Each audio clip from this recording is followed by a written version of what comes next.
Hello friends अस्सलामु आलैकुम नमस्कार। आज मैं पास्ता बनाइছো। पास्ता केनेकेनो बनाइছো ताके शेयर करिছো आपनलोকৰ লগত। कम बेছি পৰিমাণে সকলোৱে বনাব জানে, কিন্তু প্ৰত্যেকৰে বনোৱা পদ্ধতি নিশ্চয় বেলেগ হয়। মইনো কেনেকৈ বনাইছো তাকে शेयर কৰিছো। মই পেন এটাত অলপ পানী লৈ লৈছো আৰু পানীখিনিতে মই অলপ তেল দি দিছো। তেলটো মানে ৰিফাইন অইলটো যে হেতুৱে দিছো। দি পেলাই পানীখিনি উতলিছে ভাল কৰি। মই সৰু পেকেটৰ 3 পেকেট লৈছো আৰু পাস্তাটো এতিয়া ভালকৈ উতলিব দিম। এ ভালকৈ উতলিছে। উতলাৰ পিছত মই এখিনি খৰাহি এখনত টুকি লম। এ খৰাহিটোত ঢালি দিছো দেখিছে। কাৰণ পাস্তাখিনি ভবাই ল'ব লাগে, ভাপত দিব লাগে। ইয়া আকৌ মই পেনখন ধুই পেলাই পাতি দিছো। মই আকৌ ৰিফাইন অইলে দিছো। আপোনালোকে বাটাৰ বা অন্য তেলত দি ল'ব পাৰে, কিন্তু মই ৰিফাইন অইলে দিছো আৰু মই অকমান আজওয়ান এনেকৈ ঘঁহি পেলাই দি দিছো। আজওয়ানটো দিলে অকমান ফ্লেভাৰটো ভাল লাগে। আৰু মই কুটি লৈছিলো পিয়াজ, গাজৰ এটা। পাস্তাটো সৰু বাচ্চাই ভালে পায়, চান্সতে গাজৰ এটাও দি দিছো, খাই দিব। গাজৰ খোৱাটো খুবেই ভাল জানেই, সেইকাৰণে গাজৰ এটাও দি দিছো, পাস্তাৰ লগতে খাই দিব। পিয়াজখিনি গাজৰখিনি ভালকৈ ভাজি লৈছো। এতিয়া বিলাহী এটা লৈছিলো, বিলাহীটো দি দিছো। সব মই কুটি ধুই পখালি কুটি থৈছিলো, দেখুৱা নাই আৰু এইখিনি কেঁচা জলকীয়া দিছো। আৰু মই ইয়াত হালধি গুড়ি বা জলকীয়া গুড়ি এড নকৰো।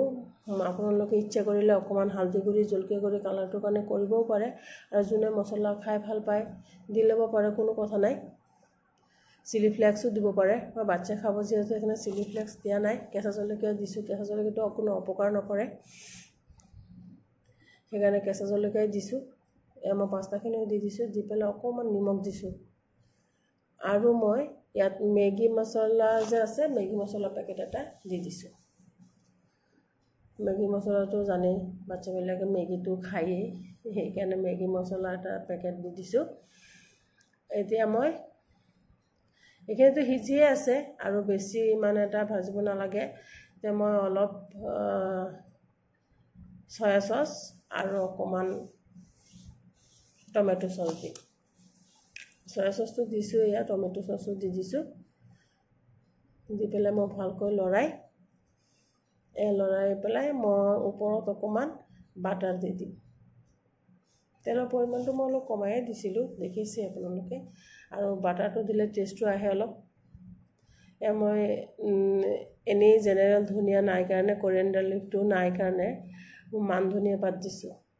আমাৰ অসমীয়া মানুহেতো চিনি পায় মান ধনিয়া, কিন্তু মান ধনিয়াৰ পাতটো দিছো। আৰু মই ইয়াত এতিয়া অলপ বাটাৰ দি দিম।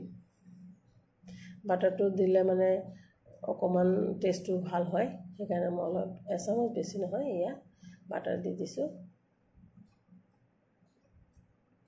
বাটাৰ দি পেলাই ভালকৈ লৰাই চৰাই মোৰ পাস্তা বনোৱা হ'লেই প্ৰায়।